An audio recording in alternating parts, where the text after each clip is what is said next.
কম বিসমিল্লাহ dairy farm বলেছি। আমাদের এই মাত্র টাঙ্গাইল সদরে এই মুহূর্তে আমার 9টা করে সেল করলাম, 9টা। তো ওই ভাইয়েরা ক্যামেরার সামনে আসবে না, তাই এখন দেন জাত মান উনি দেখাবি না, তাও আমি সব সাক্ষাতে হালকা একটু দেখালাম। দেন গরুর জাত মান কাকে বলে দেখেন, আমাদের সামনে ক্যামেরার সামনে দাঁড়ায় না। আমরা অনেক গরু সেল করি, আমরা 2 দিন আরও করছি, গরু সেল করছি 32টা।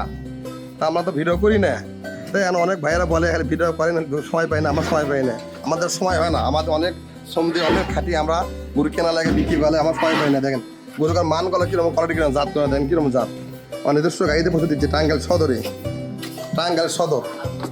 দেন গরু ডিজাইন দেখেন, এগুলো সব বাচ্চা আলা গরু, শুধু একটি ওই পিছনেটা গাব, আর এই 3টা বাচ্চা সহ, বাচ্চা সহ। ভাই ভেতরে আছে, উনি বাইরে আসবে না, কেমন থেকে ধরাবি না। আরও এটি 5টা আছে, এই 9টা করে ছিল, 9টা করে সেল করলাম টাঙ্গাইল সদরে 9টা করে বিক্রি করলাম। দেখেন বংলার জাত মানগুলো দেন কীরকম, দেখেন জাত। ওই 3টা মাঝখানে 5 মাস করে গাপ, সামনে 9 মাস গাপ, এরাও 9 মাস গাপ, এগুলো সব সেল হয়ে গেল। ভাই দামও বলবে না, ভাই বিক্রি করে, আবার ওর মধ্যে বিক্রি করে। ভাই ক্যামেরার সামনে আসবে না। কেমন, কোন জায়গা? এটা রুমি তালুকদার, কাবিলাপাড়া, পোড়াবাড়ি, সদর টাঙ্গাইল। ঠিক আছে, আপনারা অবশ্যই দেখবেন, যান মান দেখে আসেন, খামারে দেখে আসেন ভাই। আসসালামু আলাইকুম।